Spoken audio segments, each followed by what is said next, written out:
Hello friends, स्वागत है हमारे चैनल में आप लोगों का। जैसा सभी को पता है, कल यानी 1 दिसंबर 2020 को शाम में पटना हाई कोर्ट के द्वारा एक जजमेंट जारी किया गया है, जिसमें बता दिया गया है कि बीएसएससी इंटर लेवल जिसका मुख्य परीक्षा होने वाला था 13 दिसंबर को, उसके लिए आयोग पहले मॉडल आंसर की जारी करे, उसका ऑब्जेक्शन ले, उस पर निराकरण करे एक्सपर्ट की कमेटी बैठा करके, उसके बाद ही आगे का प्रोसेस करे जो करना है। लेकिन ये सिंगल बेंच का फैसला है और हमारे संविधान में single bench, double bench, triple bench, संवैधानिक पीठ, सुप्रीम कोर्ट सबका व्यवस्था किया गया है। कई ऐसे मामले आए हैं सामने जिसमें सिंगल बेंच डिसीजन तो देता है, लेकिन डबल बेंच में डिसीजन बिल्कुल पलट जाता है। अभी ताज़ा उदाहरण जो दरोगा बहाली आया था 1717 पोस्ट के लिए, उसमें आया था। सिंगल बेंच तो बोला कि आपको आंसर की, कट ऑफ ये सब जारी करने होंगे, लेकिन मामला डबल बेंच में गया, गवर्नमेंट जीत गई, कोई दिक्कत नहीं हुआ। और इलेक्ट्रिसिटी विभाग में चाहे जो जूनियर इंजीनियर की बहाली आई थी 2018 में, ऐसा ही मामला था। उस समय भी सिंगल बेंच ने आदेश दिया कि बीटेक वाले भी भर सकते हैं जेई का फॉर्म, लेकिन मामला डबल बेंच में गया तो फिर गवर्नमेंट जीत गई। लेकिन इसके लिए स्टे लेना होता है, थोड़ा सा समय लगता है।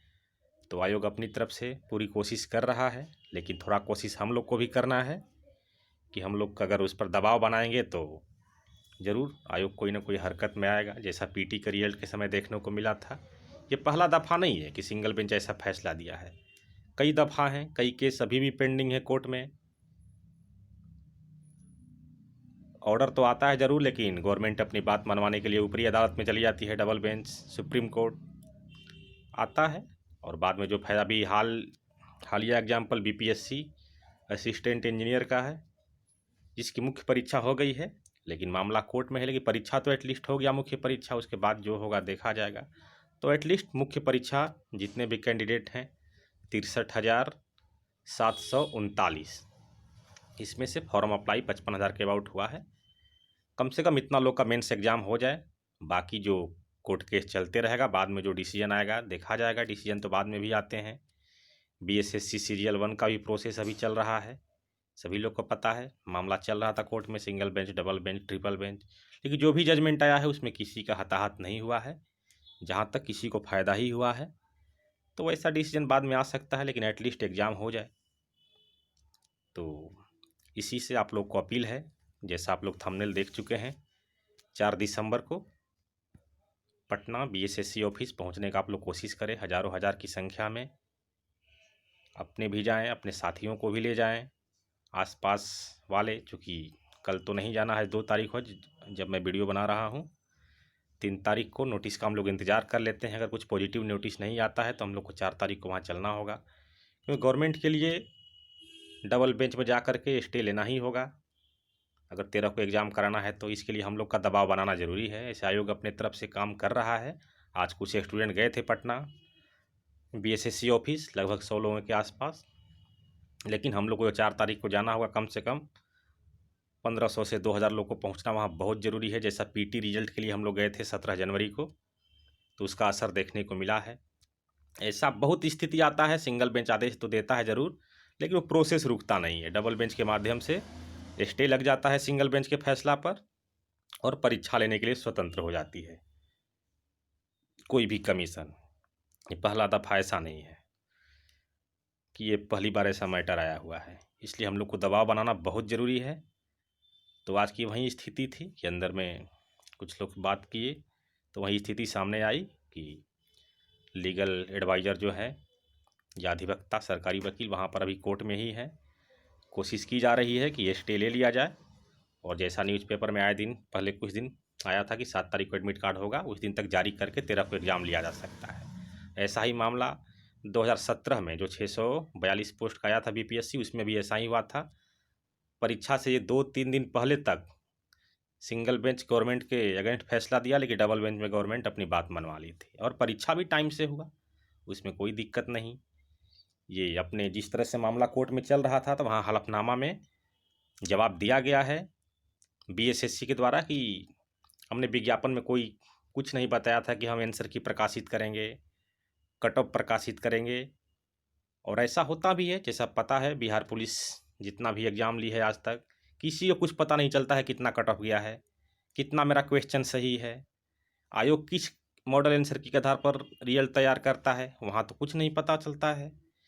बीपीएसएससी भी जो अभी परीक्षा हुआ है 29 नवंबर 2020 को, पीटी में सिर्फ कट ऑफ बताया था, लेकिन किस स्टूडेंट का कितना मार्क्स है वो नहीं बताया है। सिर्फ बीएसएससी के साथ ऐसा नहीं हुआ है, तमाम एजेंसियां हैं जो ऐसी करती हैं। तो इसके साथ तो भला सौतेला व्यवहार क्यों होगा। आयोग साथ दे रही है हम लोग का अपने स्तर से, लेकिन हम लोग को आयोग पर दबाव बनाना बहुत ज़रूरी है।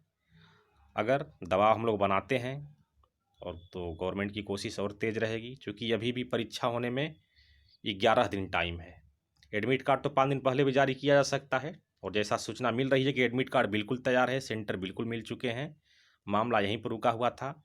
और एक बात जजमेंट में हम बताना चाहेंगे कि परीक्षा पर कोई स्टे नहीं लगाया गया है, सिर्फ बोला गया है कि अगर आप आयोग अपने स्तर से सही है तो सब कुछ प्रकाशित कर दे, तो वहीं उसको करना होगा। और जैसा हलफनामा में बीएसएससी ने कोर्ट को बताया है कि एक्सपर्ट की कमेटी बना करके कुल 23 प्रश्नों को डिलीट किया गया है। तो डिलीट तो कर दिया गया है वैसे भी, जो क्वेश्चन विवादित रहे होंगे, उसके बावजूद भी इक्का दुक्का क्वेश्चन पर आपत्तियाँ आ सकती हैं। तो जैसा सभी को पता है, बीएसएससी सीरियल 1 में ऐसा ही कुछ नज़र आया था। 1569 वैकेंसी से 3285 वैकेंसी हो गया था। और मुख्य परीक्षा में यहाँ तो 5 गुना लोग बैठना चाहिए, 15,000 या 17,000 के लोगों के आसपास, लेकिन वहाँ 27,000 लोग एग्जाम दिए थे। यानी कि रिजल्ट 5 गुना से ज़्यादा भी दिया जा सकता है स्टूडेंट को नेचुरल जस्टिस के आधार पर। अगर यही जो रिजल्ट है हम लोग का 13,120 वैकेंसी था, तो इसका 5 गुना रिजल्ट 65,600 होना चाहिए, लेकिन विज्ञापन में लिखा रहता है लगभग 5 गुना। तो हम लोग का जो रिजल्ट है पीटी का 63,739 है, यानी कि लगभग जितना रिजल्ट आना चाहिए था उससे एटलीस्ट 1821 रिजल्ट कम है। तो 5 गुना से ज़्यादा भी बढ़ाया जा सकता है। सपोज अगर दूसरा ऑप्शन पर हम लोग चलते हैं, हालांकि उस ऑप्शन पर तो हम लोग को नहीं जाना है, लेकिन थोड़ा वीडियो में मैं इसका जिक्र कर देता हूँ। अगर कुछ हुआ तो उसको आंसर की जारी किया जाएगा, 2-3 क्वेश्चन इधर से उधर होंगे, हेर फेर, पॉजिटिव, किसी के लिए पॉजिटिव तो किसी के लिए निगेटिव। तो इसमें क्या हो सकता है कि जिसमें से 4 से 5,000 रिजल्ट टोटल हेर फेर हो सकता है। तो अगर आयोग चाहे तो 5 गुना के बदला में 5.5 गुना रिजल्ट दे करके या 6 गुना रिजल्ट दे करके इन लोगों को बचाया जा सकता है। तो ऐसे भी हुए हैं। अब खुद सोचने वाली बात है, बीएसएससी सीरियल 1 जिसका मामला भी चल रहा है, 3285 वैकेंसी, तो इसके अकॉर्डिंग तो यहाँ पर रिजल्ट होना चाहिए